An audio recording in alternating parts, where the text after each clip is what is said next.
Hi guys! Ngayon po ay magkukwento ako ng mga kaganapan sa prinsesa ng City J.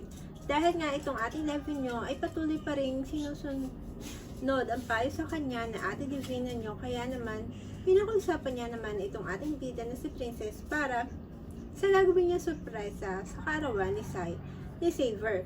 Tara, sabay-sabay natin saksihan ng mga kaabang-abang na kwento sa ating prinsesa na si Princess na mala fairy tale ang buhay. Ang takbo ng buhay niya. Kaya itong ate princess nyo, maaga pa lang ay gising na dahil ngayon ang araw na pupuntahan niya at ang kanyang tatay na si Tatay Dado, ang nanay ni Saver na si Lailani. Dito nga, itong si Lailani habang naglalakad at habang kausap ng mga kasamahan nito, ay naalala nito ang araw ng kaarawan ng kanyang pinakamamahal na anak na si Saver. Kaya naman nasabi ng mga kasamahan nito na bakit hindi nito batiin ang anak nito. Dahil sa tingin nila ay tiyak na matutuwa itong si Kuya Saver nyo pag ginawa niya yon. Kaya naman, nang pabalik na sila Lailani sa kanilang kwarto ay sinabi ng kasamahan nito na may gustong makipagkita dito. Kaya naman nakita ito ng ating bida ay tinanong ito ni Princess kung ito nga ba ang nanay ni Saver. Dito nga ay agad na sinabi ni ate Princess nyo na may gusto silang magbigay ng maliit na sorpresa. Gusto nila magbigay ng maliit na sorpresa kay Saver sa araw ng kaarawan nito. Dito ay sinabi niya na gusto itong makita ni Saver pero hindi lang nito masabi sa kanya. Kaya naman nasabi nitong ate princess nyo na kung pwede ba itong magbigay ng isang birthday greetings. Kaya naman agad itong pumayag sa gustong mangyari ni Princess. Kaya naman, nang kunin na ni Princess ang kanyang telepono, ay agad nang umiti itong si Lailani. Kaya naman, nang natapos na sila Princess, ay agad naman nagpaalam sila sa isa't isa, sila Lailani at Princess. Dito nga, ay nagpasalamat si Lailani kay Princess sa ginawa niyang paglapit sa kanila ng kanyang anak na si Saver. Kaya nga, itong ate Levy nyo ay gustong maging kakaiba ang iregalo kay Kuya Saver nyo, ay humingi ito ng maliit na tulong sa ating bida na si Princess para sa gagawin sorpresa. Kaya naman na nagsisimula na ang pagdiriwang ay itong ating Levy nyo ay tinawagan ng ating bida at tinanong kung nasa na ito dahil magsisimula na ang pagdiriwang sa kaarawan ni Saver. Dito nga sinabi ni ate Princess nyo na nagawa niya na ang pakiusap nito, nakausapin niya si Lailani at nahanda na rin niya ang munting regalo nila kay Kuya Saver nyo at papunta na rin ito. Kaya naman itong ate Levy nyo ay masayang sinabi sa kaibigan nito na tiyak niyang ito na ang araw na hindi matutuwa si Saver kay ate princess nyo.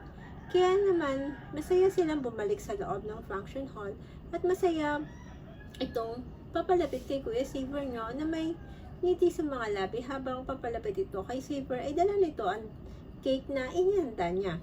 Dito nga habang masaya silang bumabati kay Saver sa kaarawan nito ay nagsimula naman na ang mga bisita nito nabatiin siya. Kaya naman nang matapos na bumati ang mga bisita ni Saver dito ay sinabi ni ate Levy nyo na mayroon pang isang tao na gustong bumati dito. Kaya naman nagulat itong Kuya Saver nyo nang biglang may nagplay ng video recording sa malaking television.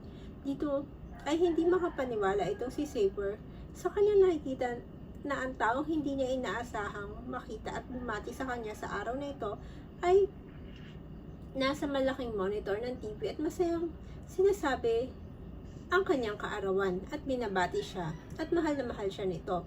Kaya naman pati ang lolo ni Kuya Saver nyo ay nagulat sa nakikitang bumabate sa kanyang apo. Kaya naman itong Kuya Saver nyo ay napatingin kay ate Levy nyo at tinanong kung sino ang may gawa ng video recording. Dito nga lumabas ang ating princess nyo at nakangiti kay Kuya Saver nyo at sinabing kung nagustuhan ba nito ang gawa niyang pagkuha ng pagbati ni Lailani sa kanya. Kaya naman itong Kuya Saver nyo ay hindi makapaniwala na ginawa ito ni ate princess nyo. Dito ay tinanong niya ito kung bakit nito pinuntahan si Lailani. Kaya naman itong ate princess nyo ay nagtataka kasi sa nakikita niya ay hindi nagustuhan ni Saver ang ginawa niya pagkuha ng birthday greetings kay Lailani. Samantala, itong ate Shirley nyo ay nagulat na nakita itong si ate Divina nyo na paparating sa lugar kung saan hinihintay nila ang bagong mamumuhunan sa kanilang negosyo. Kaya naman tinanong niya si Kuya Raymond nyo kung may alam ba ito na si Divina ang tutulong para sa lalong mapalago nila ang kanilang negosyo. Pero pati itong Kuya Raymond nyo ay hindi alam sa ginawang pagkuha ng kanyang ina na si Sonia kay Divina para maging bagong mamumuhunan sa kanilang negosyo. Kaya wala sila nagawa na umupo si Divina sa kanilang lamesa na nakangiti na kinakausap si Sonia. Isang kabang-abang na naman pong istorya ang ating natapos at susubayban muli. Kaya naman po kung nagustuhan nyo ang aking storytelling sa ating munting prinsesa na si Princess, maaari po ba kayo mag-subscribe sa aking channel para maging updated kayo sa bawat lahat ng aking ina-upload. Thank you and God bless.